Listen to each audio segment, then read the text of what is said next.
Hola, estamos empezando la transmisión. A ver, voy a invitar a Fran Varela, que es nuestra entrevistada de hoy.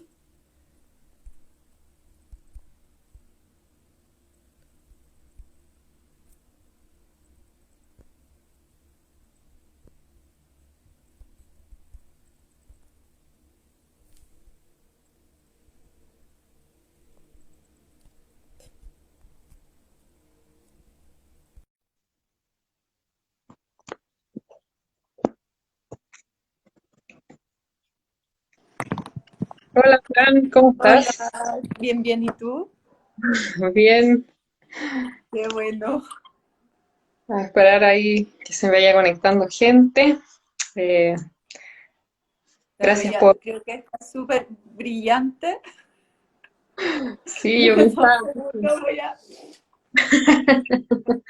estar listo. Ya, súper. Por ahí mejor, mejor. A mí me pasa con los lentes que se me refleja la luz, pero si me los saco no veo nada. No, en las reuniones es terrible porque a veces tienes que ver otras cosas y tú sabes que las personas están viendo lo que tú estás Todo viendo con el refleja. espejo de tu anteojo. Entonces, Sí, una desventaja de esto de la pandemia, de hacer todo sí, por videoconferencia. sí. Bueno, ahí se están conectando todos. Gracias por participar en esta conversación de las tres claves, que es nuestro sitio para hablar un poco de tecnología, de esta era post-COVID que está afectando todas las cosas, todo lo que hacemos y las formas en cómo hacemos todo. Eh, Fran, ¿tú estás acá en Santiago o te fuiste a otra parte? Sí, estoy en Santiago. Hay varios que han escapado ahora. Yo me voy a escapar la próxima semana, pero con vacaciones y todo. Ah, ya, Entonces, perfecto. sí, ya es ¿Y necesario. cómo has llevado esta pandemia? ¿Cómo te ha ¿Sabes qué? afectado? No, o sea, sí, me ha afectado, obviamente, yo creo que a todos. Además, no, ta- me afectó mucho al principio el mal manejo que había, como que entré en un estado de desesperación, especialmente porque vi como que a los científicos no se, que querían participar no se les tomaba lo suficiente en cuenta. Y muchos de ellos fueron profesores míos o me ha tocado trabajar con ellos. Y yo decía, ¿cómo en una pandemia acá no puedes tomar como una batuta, tienes que escuchar todas las voces y ojalá tener a la mayor cantidad de mentes pensando en la mejor solución? Y eso como que me angustió harto. Pero fuera yo bien, toda mi familia bien, todos mis amigos bien, entonces en ese sentido como que, y como cercanos con COVID no he tenido, así que en general en ese sentido tranquila. Tú te has estado especializando en datos últimamente, ¿cierto? Sí. Em, ¿Cómo ves eso? Porque ahora ha sido todo un tema también con el asunto de la pandemia y cómo se entregan los datos y qué... O em, sea, ¿cómo han ujú. sido, bueno, a nivel de cómo se proporcionaron en sí en la pandemia? Yo creo todavía no se proporcionan bien. Todavía yo creo que están pidiendo, hay datos que no están transparentados y de hecho, mediciones que se cambiaron, las mediciones cuando se cambian, ya todo un modelo predictivo como que no aplica, entonces tienes que empezar con otro modelo predictivo. Cosas, a ver, pero relacionado como con los datos también y que me ha parecido como relevante, dado que vamos a hablar de temas sobre la mujer en tecnología, es también cómo no se ha abordado el tema de las mujeres dentro de la pandemia. O sea, Mm. eso ha sido una de las, han sido las más damnificadas, han tenido en el sentido de que han perdido la mayoría de los puestos de trabajo o muchas, también tienen mucha carga dentro de la casa y han tenido que compatibilizar todo lo que es trabajo no remunerado eh, junto con el trabajo y no han habido políticas claras en torno a lo de, por ejemplo, todo lo que fue el, eh, postnatal de emergencia me pareció que llegó también tarde y todo ese tipo de cosas que se necesitaban planificar con tiempo y rápido, siento que las mujeres fueron dejadas de lado. Y todavía no hay acciones concretas para las mujeres, que es algo que han salido cartas de distintas instituciones y diciendo, por favor, enfoquémonos en las mujeres y en cómo vamos a ellas otorgarles nuevos puestos de trabajo y y cómo las vamos a acompañar en esto. Sí, Fran, ¿puedes contarnos un poco sobre, tú eres ahora jefa de estrategia de datos en el BCI, ¿cierto? Sí, jefe de ¿Puedes estrategia contarnos de datos. qué se trata ese No puedo, rol? ¿Qué es ser jefe de estrategia de datos? ya, no puedo hablar mucho porque no soy representante del BCI en Claro, esta conversación. pero como del Pero rol, ¿no? sí lo que me dedico es como un cargo como data engineer, pero más corporativo, en el sentido de que tengo que ver que es algo, una problemática que tienen prácticamente todas las grandes empresas en Chile, o todas las empresas que han empezado, que no partieron de manera tecnológica, que tienen estos silos de datos, cada uno tiene su propia reportería y hay que tener una estrategia corporativa que todos tengan los datos y se puedan compartir y haya coherencia entre ellos. Y eso es lo que me dedico, cómo hacer que haya una estrategia corporativa de datos, básicamente. Perfecto. Eh, ahora, con el tema de los datos ha estado súper creciendo mucho, primero porque ahora podemos medir un montón de cosas que quizás antes no se medían. Eh, a veces de repente es como uno se siente como sobrepasado también por toda esta cantidad de información. Sí, ¿Cómo lo ayuda a eso? ¿Cómo lo maneja? o sea, de hecho, yo creo que lo que más nosotros consumimos contenido más que datos y una de las cosas que como a mí en lo personal me preocupa es que todo es como la decisión y algoritmo, especialmente en Facebook, Instagram, en la manera como se proporcionan todos esos algoritmos han estado desarrollados por hombres blancos en Silicon Valley. Entonces, diversidad puede ser que haya alguna diversidad de origen de los países, pero siguen siendo hombres blancos en general. Y de estratos socioeconómicos altos porque saben inglés, o sea, llegar a Silicon Valley no es sencillo. Y ese tipo de algoritmo eh, hecho por un grupo tan sesgado hace que finalmente nosotros consumamos y las soluciones tecnológicas que tenemos sean también súper sesgadas y no tengamos soluciones a lo que respecta. Lo que hablábamos antes, por ejemplo, las mujeres hacen en este minuto el 70% o más del trabajo no remunerado y no hay soluciones tecnológicas para ello. O Porque sea, no es... ¿Sí? o sea, se nos ignora, digamos, porque nadie se le ocurrió que esto podía ser un problema en el fondo.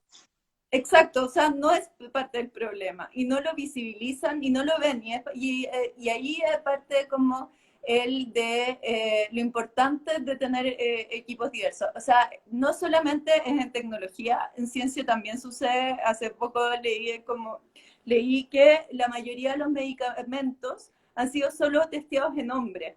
Entonces no se saben los efectos secundarios que tienen en mujeres. Así y, o sea, yendo más, como haciendo doble clic, no se sabe tampoco cómo puede ser en poblaciones en distintos países, la, todo lo que, como se ha planteado, la medicina en sí, ha sido súper sesgada también y en general no aplican percepciones de otras etnias, de otras localidades, etcétera. Entonces, ahí también viendo esto también de la pandemia, nosotros nos enfrentamos con soluciones sumamente sesgadas y que puede ser que no apliquen para nosotros.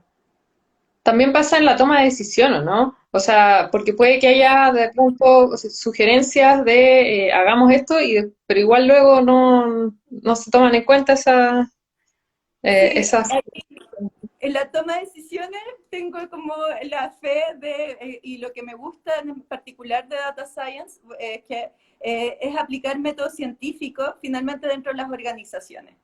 Y el aplicar métodos científicos implica que tú tienes que trabajar con evidencia. Y ahí el trabajar con evidencia no es que la persona que golpea más fuerte, sí que es quien muestra quien muestra la evidencia finalmente y que sea más representativa. O sea, si tú tienes un modelo sesgado versus un modelo que consideró mucho más variables, consideró otras situaciones, obviamente ese modelo va a impactar mucho mejor hacia la organización. Entonces, ahí yo tengo la fe de que mientras haya esta cultura y empiece a cambiar estas culturas organizacionales, a enfocarse más en datos y evidencia, también suceda este cambio. Pero también necesitamos al mismo tiempo que los equipos empiecen a ser más diversos. Que no puede ser este ejemplo de Silicon Valley en particular, de que siga siendo así. Hombres blancos que solamente viven en Bay Area, que es súper reducido, necesitamos más diversidad. Ujú. Pero volviendo al tema de la pandemia, por ejemplo, acá en Chile, donde ya llevamos 6 meses de que estamos encerrados, solo algunas personas pueden salir a trabajar, eh, y pasa con toda esta, o sea, toda la población femenina de Chile, que se queda sin instalacunas, sin colegio, y es un problema que yo no he visto ninguna solución todavía. Por ejemplo, la gente que tiene que salir a trabajar, o sea, esas mujeres que Sí. tienen que ir a su lugar de trabajo, pero tienen una guagua en la casa, y ¿qué hacen con la guagua si nadie se las puede cuidar? Y aún así no hay ninguna iniciativa, o sea, o quizás hay iniciativas, pero como que nadie decide nada. Claro, no hay iniciativas y tampoco hay lineamientos, porque tú también puedes decir, o sea, y eso es lo que veo como, y a modo personal, una falta como por parte del gobierno de dar lineamientos, por ejemplo, a las empresas. Puede ser que no puedas poner, tal vez hacer acciones concretas, pero sí puedes dar lineamientos y eso tampoco ha sucedido. Entonces pues, en ver cómo flexibilizar, en cómo entregar y cómo proporcionar, en cómo tienen que ser los horarios de trabajo. Quizás tienen que ser, dado la pandemia, en periodos más cortos, eh, Ujú. pero eso no lo he visto, falta todavía. Sé que, Sí, o sea, pero obviamente hay organizaciones que lo proponen, pero no es suficiente. ujú. Tiene que Pero venir como un llamado general, ¿sí? como decías tú, ya existe evidencia, digamos, ya están saliendo las cifras de desempleo, donde están los datos de la población femenina que está siendo afectada fuerte, que se quedan sin empleo y no vuelven a buscar porque probablemente tienen otras cosas de qué encargarse en la casa, y esos datos ya están apareciendo.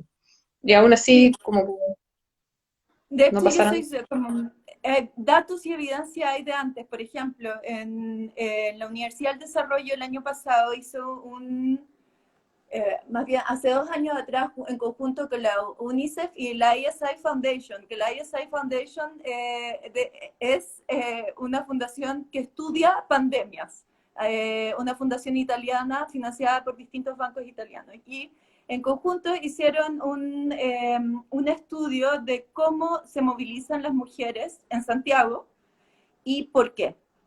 Y dentro del estudio salió que me pareció sumamente interesante esto de ver que las mujeres de estratos socioeconómicos bajos se movilizan mucho menos que los hombres de estrato socioeconómico bajo, incluso cuando tú les das acceso al transporte público. Tienen menos acceso efectivamente a las fuentes laborales y tienen menos acceso a distintos servicios por lo mismo. Entonces, y otra cosa que salió en el estudio es cuándo salen, cuándo se movilizan. Y cuándo se movilizan son para compras y para acompañar a los enfermos. O sea, además hacen este trabajo que es hacer una compañía, y es algo que no está documentado, no está, que cada vez que hay un enfermo hay una mujer acompañándolo. Y puede Ujú. ser, y se hacen cargo de la tercera edad y también de los hijos. Entonces, y ahí yo dije, en la pandemia también vemos ese tipo de situaciones, que la mujer es la que también, si nos encontramos en una situación así, va a seguir cuidando y va a seguir protegiendo mientras no sucede lo mismo hacia los hombres. Y está haciendo al final un servicio a la sociedad y no está siendo remunerado tampoco. Ujú. Sí, Y un bueno, tampoco se considera mucho. En realidad, lo que decías tú de acortar los horarios, eh, yo pienso que deberían ser como medidas transversales también para que los hombres puedan hacerse cargo y dejarle tiempo a las mujeres para hacer cosas, porque si no, Eso también podría ser parte de los lineamientos, o sea, de partida de decir que es hacerse cargo de los labores del hogar, que no pueden dejárselo solamente a las mujeres. Pero, y no, y una de las cosas que, que también vemos, o sea, que salió como con los datos, con el 10% de la AFP, de la deuda, ¿cuántos son? 200.000 millones de pesos, o 380 que se recaudó en pensiones y todavía sigue existiendo una deuda en pensiones. Ahí todo lo que pasa con las madres solteras, o sea, o madres solas que trabajan y son la fuente de sustento del hogar, también un tema a tratar y que no y está la evidencia, se pueden levantar los datos, pero todavía, de nuevo, no veo como soluciones concretas. em, por el lado más optimista quizás, ves que los datos estén tomando más relevancia también a nivel de gobierno y de las empresas también. Sí, están tomando más relevancia y por lo mismo, pero también lo que comentaba, tienen que ser como, tiene que ver distintas visiones. O sea, y acá por ejemplo, con lo que se hizo del transporte, a ver, hay otras cosas que también lo hizo un estudiante y un paper también de la Universidad del Desarrollo que tomó todos los tweets relacionados con el Transantiago o transporte en Santiago, los separó por género y vio cuál era la percepción en base al análisis de texto de cómo estaba siendo la percepción hombres versus mujeres. Las mujeres sienten mucho más rabia, inseguridad, tienen muchos más sentimientos negativos en torno al transporte versus los hombres. Quizás no está pasando la pandemia, pero son cosas, ejemplos de cómo se percibe la ciudad de una manera totalmente distinta con datos. Porque esto nosotros las mujeres lo sabemos por default, porque nos toca vivirlo, pero hay que mostrar, lamentablemente hay que mostrar toda la evidencia para que te crean, y especialmente a los hombres, que suene súper es súper como en contra de ellos, pero no, es que lamentablemente tenemos que mostrar evidencia a pesar que nuestra percepción, para que nuestra percepción sea validada. Y con ese estudio, al presentarlo, por ejemplo, el Metro hizo en las encuestas de percepción del servicio, nunca había hecho una diferencia entre hombres y mujeres. Y dado ese estudio, empezó a hacerla. Eh, Ahí de nuevo tenemos que empezar como a ver cómo llegamos a que las personas que empiezan a tomar decisiones, que están utilizando los datos, que realizan los algoritmos, sean equipos diversos o tengan una conciencia de buscar expertos para hacerse mejores preguntas. Porque si estamos utilizando un método científico finalmente, el método científico uno hace una hipótesis y esa hipótesis puede quedar válida o no, pero cómo construyes esa hipótesis tiene que ser desde distintas miradas.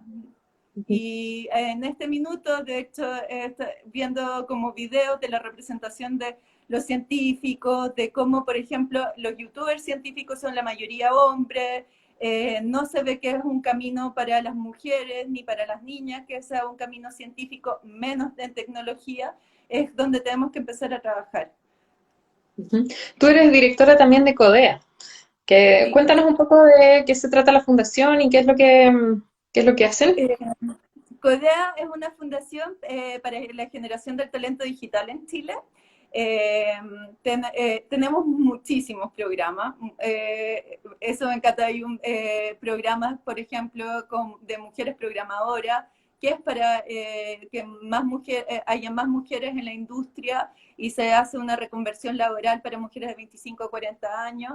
De ahí están, y voy a mencionar como los que se vienen ahora para también hacer una invitación. Está el concurso de los creadores, que es un concurso de innovación para chicos de séptimo básico a cuarto medio.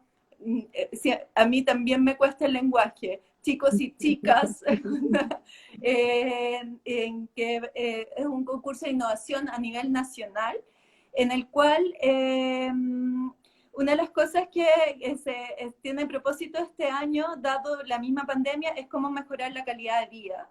Y ahí hay una invitación para padres, madres, profesores que puedan, que se identifican, que hay un equipo de niños que puedan participar, que lo hagan. De ahí otra cosa tenemos también que se está lanzando, que por quinto año consecutivo, que es la hora del código. La hora del código es como un tutorial para aprender a programar de una manera muy sencilla. Es un tutorial de autocontenido que en una hora tú aprendes los básicos de ciencia de la computación. Pero muy básicos, pero es muy gratificante porque es a través de un juego y no te das cuenta que estás aprendiendo a programar. Y este año, la hora del código, dado lo mismo la pandemia, está el programa Tu Baile. Es programar el baile, dado que el baile es social y los niños están dentro de las casas. Es como hacerlo, cómo incluir esto de la parte real con la programación y virtual. Eh, Eso. Ahí mismo la idea también es incentivar a que haya más diversidad entre los mismos programadores. Me imagino que... Sí, partió por eso, partió de hecho porque cuando, a ver, yo entré a estudiar ingeniería civil en computación en la Universidad de Chile, era la única mujer de mi generación. Y me empecé a preguntar por qué. ¿Por qué yo era la única mujer? De hecho, no tengo referentes femeninos, no tenía cuando chica referentes femeninos en ingeniería, pero sí tenía referentes profesionales por el lado de mi mamá, que grandes profesionales mujeres, mujeres científicas, mujeres, o sea, odontólogas, médicos, entonces tenía esa visión de que las mujeres podían estudiar lo que quisieran y por el otro lado, mi papá siempre me fomentó la parte tecnológica, o sea, tuve ese estímulo súper grande y esa era la gran diferencia que tenía con mis compañeras del colegio y me empecé a preguntar de cómo llegaron mis compañeros hombres de la universidad a estudiar ingeniería civil en computación. Y me di cuenta que ellos habían llegado porque quisieron hackear un juego y lo empezaron a hacer y empezaron a programar, o porque un profesor le había enseñado programación en el colegio. Pero ambos, o sea, ahí ambas opciones, todos habían aprendido a programar en el colegio, que no era mi caso. Mi caso era que en primer año de universidad aprendí a programar y me fascinó. Me di cuenta que podía hacer un montón de cosas. Yo quería estudiar ingeniería en sonido y terminé llegando a la computación. Y en esa pregunta me di cuenta que pasaría si le enseñamos a niñas de escasos recursos a programar porque una de las gracias que tiene la industria tecnológica es que es meritocrática. Y dos, tiene los sueldos mejores pagados de todas las industrias. Entonces yo decía, ¿qué pasaría? ¿Qué cambio cultural? ¿Qué le podría suceder a una niña que vea esta oportunidad desde el colegio, desde la enseñanza media, y poder transformar y poder llevarlo a eventualmente a la universidad? Teníamos pensado todo un pipeline y eso. Y cuando empezamos a armar la fundación, nos dimos cuenta que ese camino era un tanto largo y que teníamos que hacer el cambio y atraer a las mujeres ya. Y en eso nació el programa de Mujeres Programadoras. Y por el otro lado teníamos que fomentar la educación tecnológica que tenía que ser transversal para todos los niños en Chile. Y ahí partió la hora del código y muchas iniciativas más en torno a los niños y niñas para que empiecen a programar. Tú mencionabas, Sí, que es uno de los trabajos bien pagados y que, bueno, ahora en este contexto de pandemia también se puede hacer remoto, que no hay que ir a ninguna Sí. parte para trabajar en programación. Eh, por otro lado, a mí me ha tocado conocer a varios programadores que nunca fueron a la universidad, por ejemplo, o que fueron a la universidad pero estudiaron otra cosa, nada que ver, y después se empezaron a especializar mirando cosas en internet y como que se autoeducaron en programación. Eso de Sí. repente la gente no tiene conciencia de que eso es una posibilidad. De hecho, o sea, sí, ahora ya hay, que eso lo digo siempre, como ahora hay tutoriales en YouTube, tú los puedes ver, hay programas completos, gratuitos para aprender a programar, la mayoría está en inglés, está Platzi, por ejemplo, que hay que pagar una mensualidad, pero el primer curso de programación es gratuito y uno se puede ir perfeccionando y trabajando. En verdad el trabajo, el estudio de la computación en sí es bien autodidacta y eso también me di cuenta en la universidad. O sea, a mí me enseñaron como los básicos de la ciencia de la computación, ciertos paradigmas, cómo funcionan ciertos sistemas, entender el por qué, cómo funcionan las cosas. Pero eso que me iba a tocar de estar formándome de manera continua es una cosa que tiene la carrera de computación en sí, en cualquier sentido, o sea, tomándolo por el camino tradicional universitario o de manera autodidacta. Pero la oportunidad laboral que hay ahí es gigante.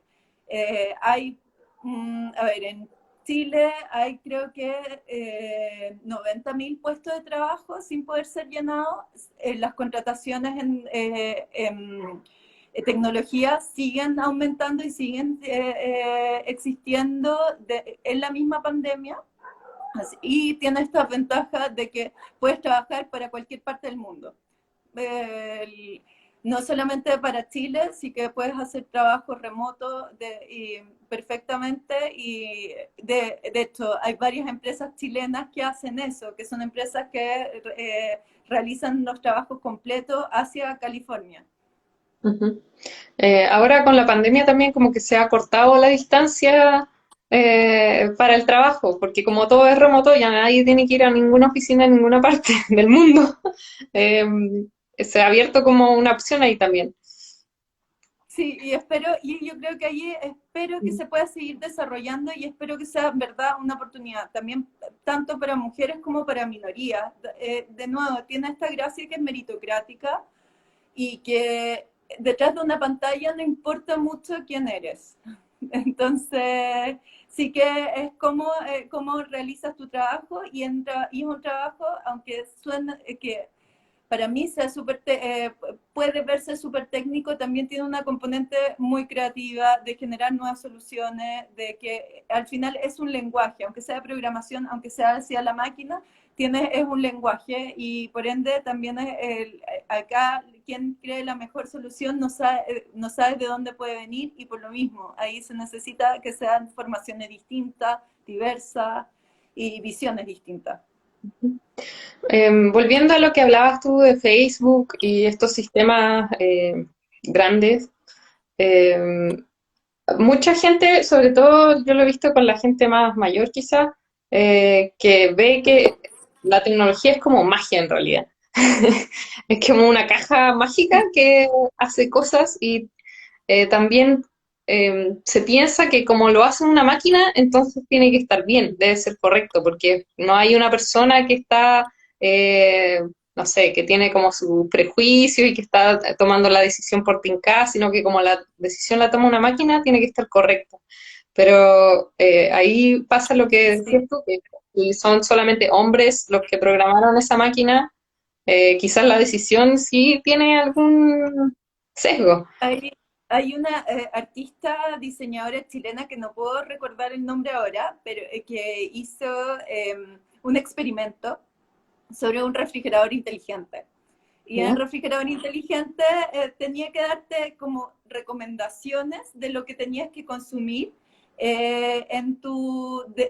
tu refrigerador para hacer recetas, etc. Entonces, ¿cómo optimizar el uso del refrigerador? Y ahí había si algo se iba a vencer o no. Entonces buscó distintos perfiles de personas. Me recuerdo el ingeniero comercial versus el cineasta.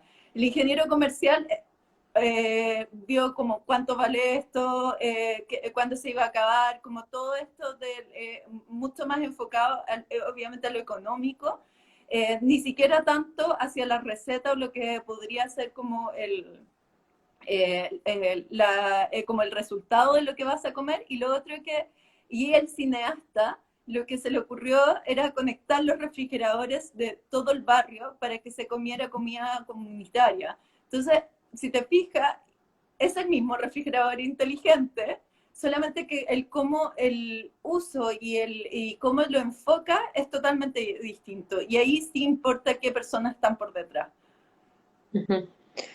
Claro, esas ideas que de repente salen que vienen de gente que tenía otras experiencias, ¿no?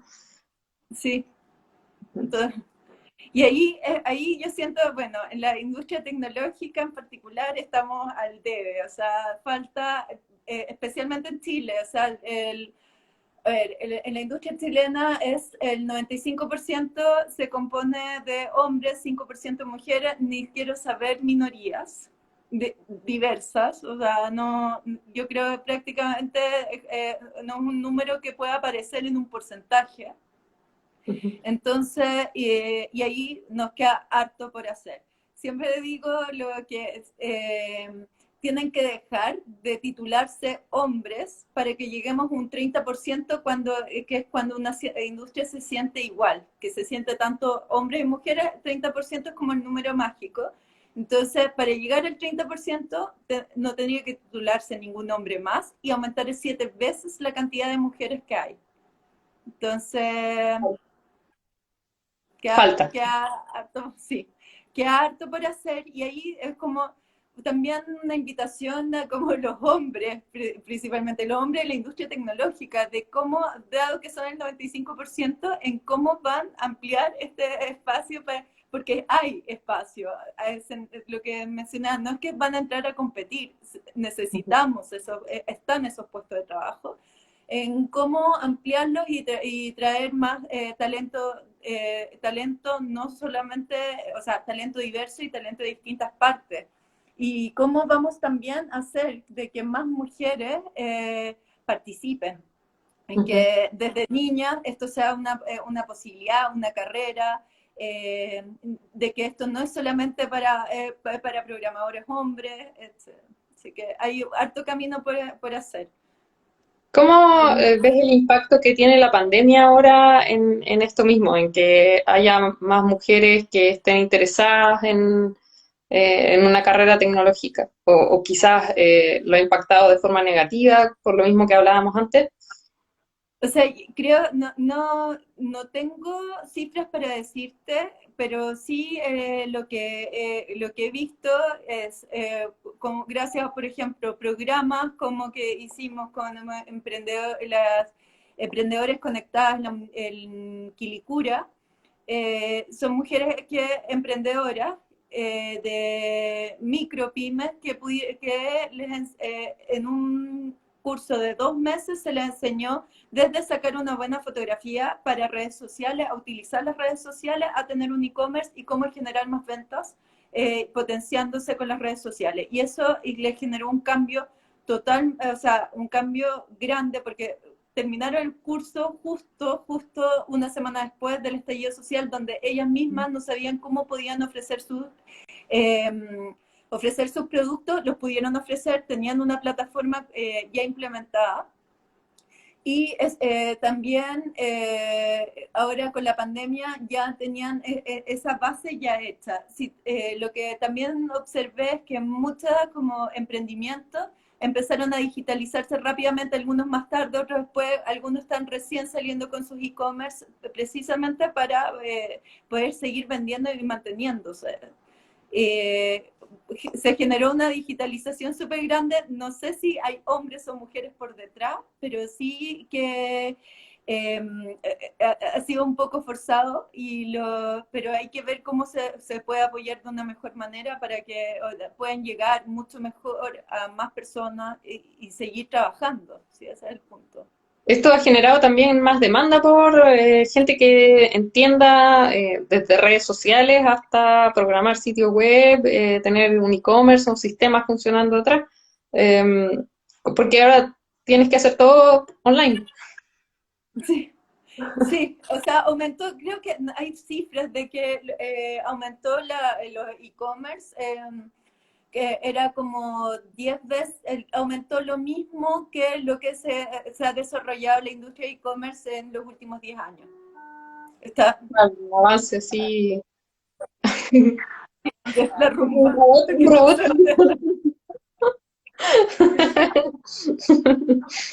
El aseo tan tarde, ¿Qué? haciendo el No, aseo es que tan no sé dónde está, entonces no quedó en el, no quedó en su doc. Ah, ya, ah, la perdía. No la veo Eh, así rápido. Está bien. Oye, Fran, nosotros preguntamos siempre las tres claves para cada entrevistado. En tu caso, tú podrías darnos tres claves para generar estos equipos diversos e inclusivos en tecnología. Sí, no soy experta en diversidad, pero es un tema que me apasiona, me encanta y una de las cosas que lo primero es, si uno quiere crear equipos diversos, si ya tiene un equipo, empezar a sociabilizarlo, porque especialmente ahí pueden estar las primeras reticencias, decir, oye, ¿por qué? De hecho, nos pasaba al principio. Eh, con mujeres programadoras, ¿por qué tengo que incluir una mujer en mi equipo? ¿Para qué? Entonces ya eso es súper importante empezar a sociabilizar con el equipo existente. Eh, es organizar también cómo va a ser el cambio y es muy, muy importante, encuentro que es el cambio de lenguaje. O sea, como hace 3 años atrás tuvimos, de hecho, yo he tenido que hacer un trabajo porque me ha tocado trabajar en general en todos los equipos que me ha tocado trabajar, soy la única mujer.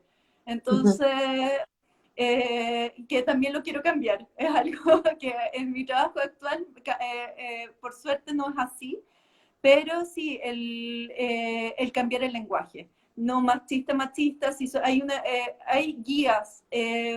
Por ejemplo, hay guías que explican el lenguaje correspondiente, por ejemplo, para personas trans. Hay guías para hablar con personas con discapacidad física. No, dejar de hacer la broma desubicada y que puede sonar simpática en un grupo donde nadie se siente ofendido, pero sí tiene que haber un cambio de lenguaje del equipo, que eso es un trabajo que hay que hacer. Y también hay que establecerlo, o sea, no más tallas ofensivas, que no puedan ofender a nadie y ser mucho más restrictiva en eso. Y lo otro que encuentro súper importante para los equipos diversos, y esto es una experiencia propia que me pasó a mí, hay que hacer es buscar, porque las personas que son distintas, que te pueden aportar la diferencia en tu equipo, no tienen el perfil del exitoso de tu equipo. Entonces no va a llegar a ese cargo porque no, por el síndrome del impostor, por distintos motivos, entonces uno tiene que ir a ofrecérselo. Y ahí he estado también un trabajo súper activo de ir a buscar las personas. Yo, o sea, yo he tenido la fortuna, he tenido un montón como de privilegio, de verdad tuve la oportunidad de estudiar una carrera increíble, ir a un súper buen colegio, y aún así tuve el síndrome del impostor. Y aún así, por ejemplo, cuando tenía 30 años, me llamaron para un cargo súper bueno en una multinacional, y yo ni siquiera hice el follow-up de esa llamada porque dije, me invitaron a esta reunión para tomarme el pelo. A ese nivel de inseguridad. Y con mi trabajo actual, yo había organizado justo antes el Women in Data Science y mi jefe actual me llamó, me dijo el año pasado, me dice, Fran, necesito una persona con este perfil, mujer, que quiero que sea mujer y que sepa de data science y que tenga todas estas características extra. Yo lo que hice fue tomar el documento donde estaban las 300 asistentes y empezar a buscar una por una, si alguna calzaba con ese perfil. Me di cuenta que algunas no calzaban porque no tenían conocimiento en data science, por eso habían ido al evento para conocer. Y 2 semanas después, por un amigo me dijo, oye, ese cargo es para ti. Ni siquiera fui capaz de verlo. Y es el cargo donde estoy trabajando ahora. Entonces, sí, allí tiene que haber una búsqueda súper activa. Ujú. En el reclutamiento pasa ahora también en muchos lados que la gente se recomiendan entre ellos. Uno recomienda a una persona que uno conoce y ahí es más difícil salir, pensar fuera de eso, buscar a una persona que quizás no tengo ninguna conexión con ella. Claro, pero al sociabilizar hay una cosa que tú sí puedes poner un requisito y decir, por ejemplo, cuando lo sociabilizas y haces los procesos, eso es lo que tal vez me faltó decir en el sociabilizar, es también con el proceso de reclutamiento. Lo tienes que pedir tanto a la empresa que está reclutando, hacer ese disclaimer, quiero esta persona en particular, y también al equipo, o sea, decir, oye, sería ideal que no fuese, por ejemplo, solamente hombres los que tú pones. ¿Qué compañera de mujer no la...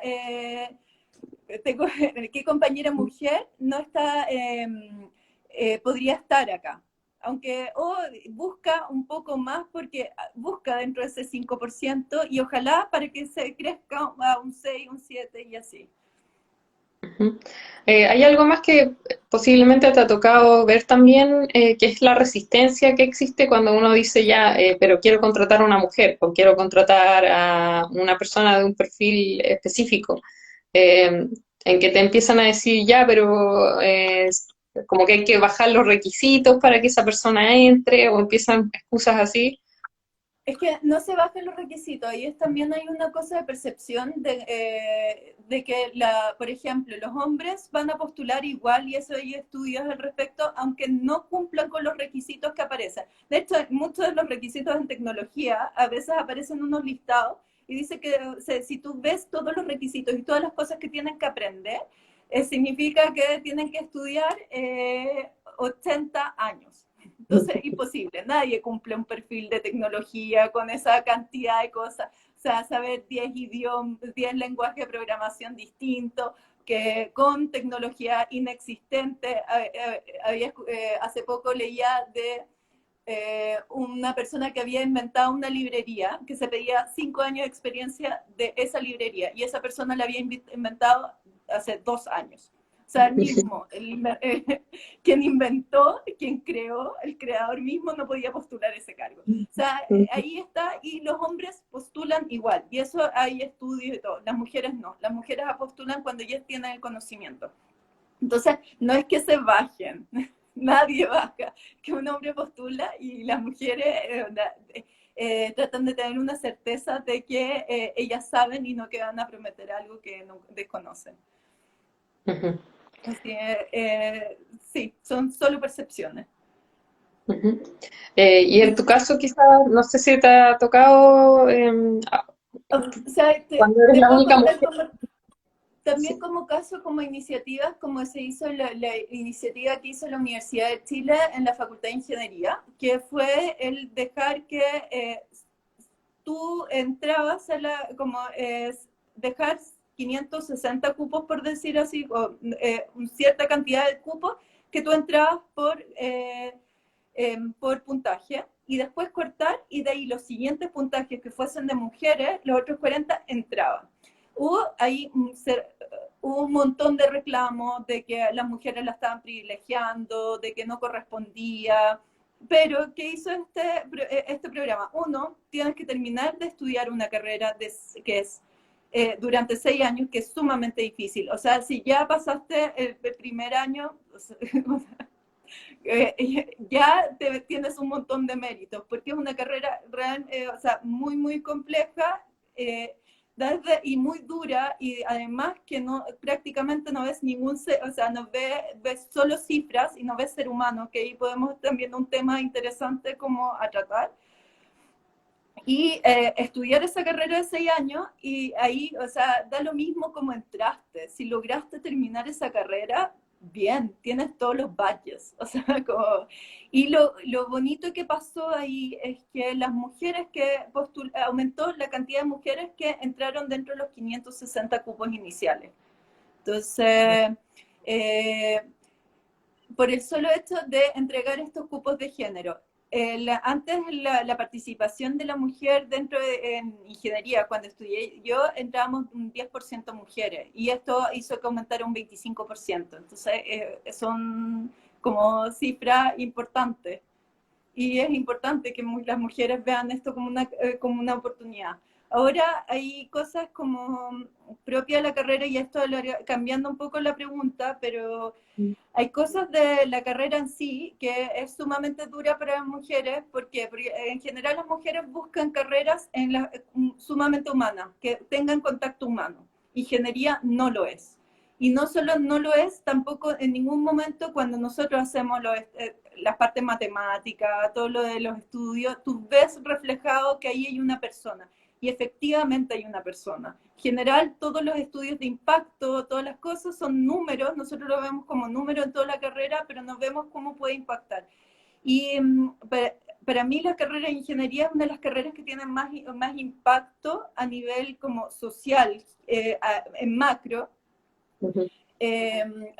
especialmente en la toma de decisiones. Y ahí también hay como un trabajo que no es solamente para las mujeres, de humanizar la carrera, y de que no sea solamente tan matemática y tan técnica y tan orientada, porque también eso hace que uno se limite y se sesgue y no vea al resto, no vea diversidad y no vea personas, etcétera.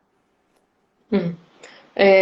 Claro, de pronto viendo todos esos números uno pierde de vista que eso Pierde la después noción. se convierte en una red social o un sistema de mensajes o algo que te permite al final, tiene impacto en las personas, que lo usa Sí, gente.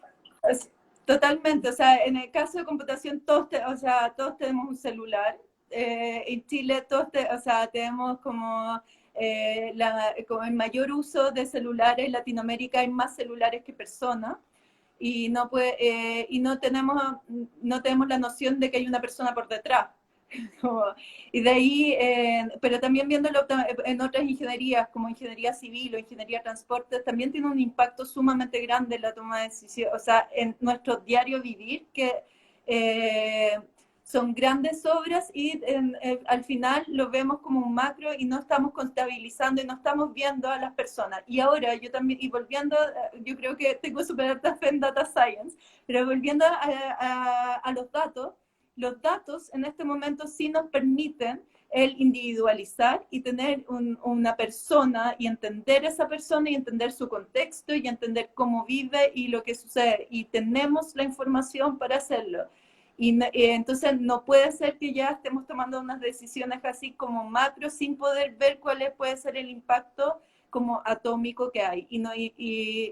Creo que hay un trabajo gigante de cómo también se van a tener que cambiar los modelos en las distintas ingenierías, los modelos de evaluación, que es algo que ya está sucediendo en otras partes, pero nos queda a nosotros por hacerlo también. Ujú. Existe también como muchas veces como a nivel de gobierno, pero también en las empresas, un gran desorden de datos. Porque volviendo al que todo se puede medir, de pronto la gente mide cosas y tiene todo repartido. ¿Qué consejos das tú como para tratar de empezar a tomarle conciencia o empezar a hacer que esos datos sean útiles? Hay varios caminos, o sea, varios caminos, esto es como un camino puede ser el partir con un primer modelo súper específico que tenga un consumo de datos específico, entonces tú puedes empezar a ordenar a través de esos datos y empezar a mostrar, es como un quick win, mostrar algo rápido de que tiene que tiene un resultado y que tiene un impacto inmediato, aunque no, todavía la organización completa no está ordenada. Lo único es que no te puedes quedar con el puro quick win, porque igual vas a tener un desorden con los datos. Mientras tienes ese quick win, tienes que empezar también en simultáneo, en paralelo, a pensar una estrategia como corporativa y cómo vas a empezar a ordenar la casa con los datos y cómo hacer un levantamiento de cómo se están utilizando en las distintas áreas y qué es lo que requieren. Ujú. Ahora hay también un tema con cómo uno recopila esa información, sobre todo cuando son los datos personales. Eh, Hay una ley que se está debatiendo todavía sobre datos personales y pedir autorización a las personas para poder usar sus datos. Sí. Eh, ¿Cómo ves tú ese cambio también? Porque hay también mucha mala práctica, por ejemplo, para el envío de spam o envío de ofertas ahora con el e-commerce, por ejemplo, que se empieza, no sé, la gente a conseguir bases de datos, conseguir mails Sí. y Ahí sin... lo que más, sí, más que preocuparme como preocuparme las grandes empresas que siempre eventualmente lo van a solucionar y todo, me preocupan como los microempresarios, porque un reglamento, esto es como para un microempresario, un mailing es un potencial cliente y es inmediato como que pudiese llegar. Entonces ahí es cómo ellos eh, no van a ser afectados de esto, cómo pueden llegar de nuevas maneras, y ahí también es un aprendizaje que no sea solamente con mailing o datos personales directos, sí que ver cómo podemos enseñarles a ellos a capturar los datos de una manera como orgánica y sana, Ujú. a través del uso de redes sociales, etcétera. Sí, ese es un punto bien importante igual porque, o sea, esto de los datos no es solo para empresas grandes, sino que también una empresa pequeña puede usarlo, ¿no? Exacto. Entonces, como las empresas pequeñas, la que me preocupa más de que tengan, por ejemplo, el consentimiento de las personas. Y de verdad, para ellos es un cambio gigante. O sea, es un cambio como de perder potenciales clientes porque muchos modelos están basados en el mailing, en el click, en esto, y que eso se pierda. Sí, me preocupa. En comprar bases. Hay todo un mercado de comprar bases, de que tú compres y así puedes tener, y tienes, sabes cuánto puedes obtener, cuántos nuevos clientes puedes obtener, da una nueva base, etcétera. Pero sin tener, entonces a ellos como los que tenemos que ver cómo podemos, cómo va a implicar y qué cambios va a hacer en su modelo de negocio esta ley, que me parece súper buena, necesaria, ¿no? Pero hay que como anticiparse en cómo apoyarlos a ellos. Sí, un poco los lineamientos que decías tú, alguien que ordene desde arriba al resto. Sí, creo, a ver, no sé, ahí estoy un poco perdida, pero creo que por parte del Ministerio de Economía es el que toma como todos los temas, especialmente la Subsecretaría de Economía que toma los temas de digitalización de pymes, creo, y digitalización de empresas. Creo que ahí hay en esta digitalización tienen que también considerar en cómo apoyarlos para este cambio de ley. Ujú. Gracias, Fran. Ya estamos llegando a la hora ya casi. ¡Uh! Estuvo Me entretenida la encantó, Connie, te conversación. pasaste. Gracias a todos los que se conectaron también. Vamos a tener en el sitio publicado y esta conversación va a quedar aquí disponible también en Instagram para los que la quieran ver después. Así que muchas Muchísimas gracias. gracias, Connie, que estés muy bien. Muchas Chao. gracias.